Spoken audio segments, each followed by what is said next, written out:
Geocaching. It's a word I'd heard tossed around before. I knew it involved GPS, I knew it involved finding things. To me, it sounded like a global-scale treasure hunt. That's an idea I can get behind. So, I decided to dive in for a week. The premise is simple. People hide containers called caches all over the world. They post the coordinates online. Then, people like me use a GPS-enabled device like a smartphone to go find them. It's a game of hide and seek on a massive scale. I love building things, I love exploring, and I love a good puzzle. Geocaching seemed to tick all those boxes. It was a chance to get outside and use technology for something other than scrolling through feeds. Going into this, my expectations were pretty straightforward. I figured it would be easy. I mean, how hard could it be? You have the exact coordinates. You just walk to the spot and pick up the box. I imagined myself striding confidently through parks and city streets, a modern-day explorer with a phone in my hand. I thought it would be a very direct process. Get coordinates, go to location, find cache, done. I didn't really think about the hiding part of it all that much. I was focused on the finding, which I assumed would be the simplest part of the equation.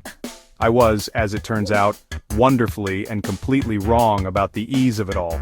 I downloaded the official geocaching app, created an account, and looked at the map. I was stunned. The map was covered in little green dots. There were caches everywhere. In my neighborhood, near my workshop, along paths I walk every day.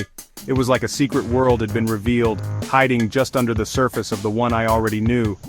This was the first big surprise. The sheer number of these hidden treasures blew my mind. I realized that for years I'd been walking past dozens, maybe hundreds of these secret containers without ever knowing they were there. The game had already started and I hadn't even left my house yet. My first target was a simple one, rated for beginners. The app said it was in a local park just a short walk away. I grabbed my phone, a small multi-tool, you never know, and headed out the door. I felt a little bit like a secret agent on a mission. The mission was to find a small plastic box, but a mission is a mission, right? I was excited. I was ready. I was about to get my first real taste of what this hobby was all about. The sun was out, it was a beautiful day, and I was on an adventure. What could possibly go wrong? I was about to find out that the map only gets you to the area. The real challenge, the real fun, was in the hunt itself. Day 1 was a lesson in humility. I got to the park and my phone's GPS said, "You are here." I looked around. I was in a small grove of trees. I saw trees, benches, and a few people walking their dogs. But I saw no cache. I walked in circles. I looked up, I looked down. I probably looked very suspicious to anyone watching. The app gave a hint. It's magnetic. This was my first real clue. I started looking at metal objects. A park bench, a signpost, a railing. I spent a solid 20 minutes searching every metal surface I could find, feeling more and more foolish with each passing second. It was a humbling experience, to say the least. The main struggle throughout the week was learning to see the world differently. I had to retrain my brain. Geocachers are clever. They hide things in places you would never think to look. A cache might be disguised as a rock, a bolt, or a sprinkler head. It could be tucked inside a hollowed-out log or attached by a magnet to the underside of a metal bench. My biggest learning moment came on day 3 when I was looking for a cache near a bridge. The hint was, Guardians of the Bridge. I was looking everywhere, but I couldn't find it. I finally stopped and just looked at the bridge itself, at its structure. And there it was. A tiny container tucked into a small hole in the concrete support.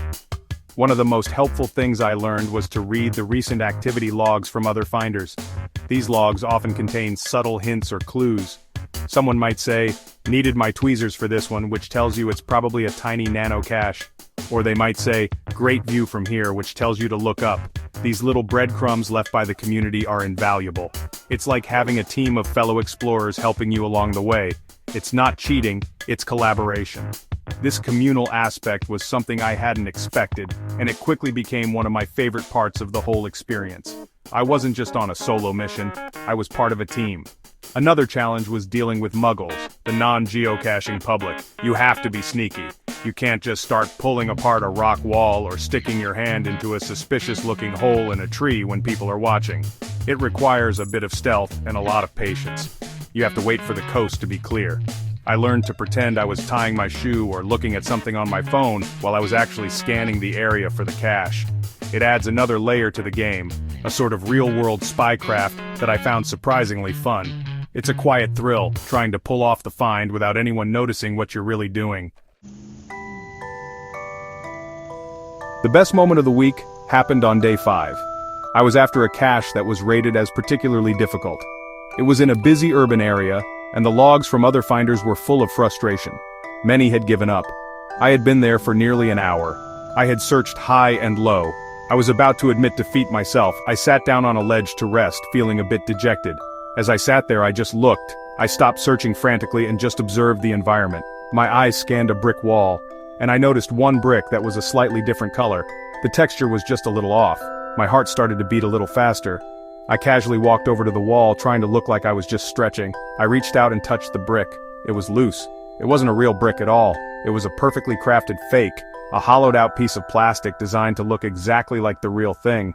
I pulled it out, and inside was the cache container and the logbook. I did it. I found it. The feeling was incredible. It was a pure, unadulterated eureka moment. I had solved the puzzle. I had outsmarted the hider. I quickly signed the log, put the brick back in its place, and walked away with a huge grin on my face. That feeling of accomplishment was absolutely fantastic. That moment of discovery is the real treasure in geocaching. It's not about what's in the box. Most caches just have a small logbook to sign and maybe a few trinkets for trading. The real prize is the thrill of the hunt and the satisfaction of the find. It's a moment of pure problem solving. You're given a set of clues, the coordinates, the hint, the environment itself, and you have to put them all together to find the solution. Each find is a little burst of dopamine, a little reward for your cleverness and your persistence. It's a powerful feeling, and it's what keeps you coming back for more. The unexpected joys didn't stop there. Geocaching took me to places in my own city that I never knew existed. I discovered hidden parks, beautiful viewpoints, and interesting historical markers, all because a geocache was hidden there. It's a fantastic excuse to explore.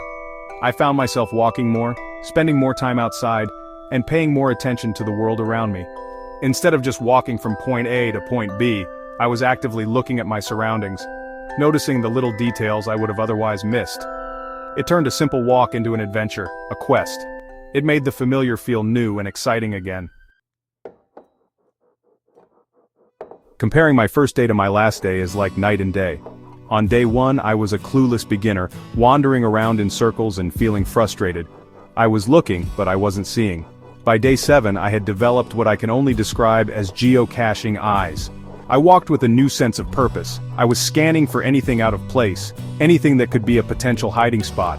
I understood the language of the game, the hints, the cache types, the clever tricks hiders use. I went from feeling lost and confused to feeling like a competent, confident explorer. The transformation in skill and mindset in just 1 week was remarkable. So, how does it rate? For relaxation, I'd give it an 8 out of 10. Once you get past the initial frustration, it becomes a very mindful activity. It forces you to be present in your environment. You can't be thinking about work or other stresses when you're trying to find a cleverly hidden box. For creativity, I'd give it a 9 out of 10. Not just for the person hiding the cache, but for the finder too. You have to think creatively to solve the puzzle of where something might be hidden. And it makes you want to create your own clever hides. As for whether I'll continue? Absolutely. This is a hobby that has its hooks in me now. My final opinion on geocaching is overwhelmingly positive. I went in thinking it would be a simple, tech-based scavenger hunt. I came out of it with a new appreciation for my surroundings and a new way to explore the world. It's a brilliant fusion of technology and real-world adventure. It's a game you can play almost anywhere, anytime, by yourself or with friends. It encourages you to get outside, to be active, and to use your brain in a fun and engaging way. It's a hobby that is accessible to almost everyone, with a low barrier to entry but an incredibly high ceiling for challenge and creativity. So do I recommend it? 100%. If you have even a tiny spark of curiosity, if you enjoy puzzles, or if you just want a good reason to get off the couch and explore your own backyard, give geocaching a try. Download the app, pick a nearby cache, and go on an adventure. You might just find that there's a secret world of treasure hidden all around you just waiting to be discovered. Be patient, be persistent, and don't forget to look in the most unlikely of places. The thrill of the find is worth every second of the search.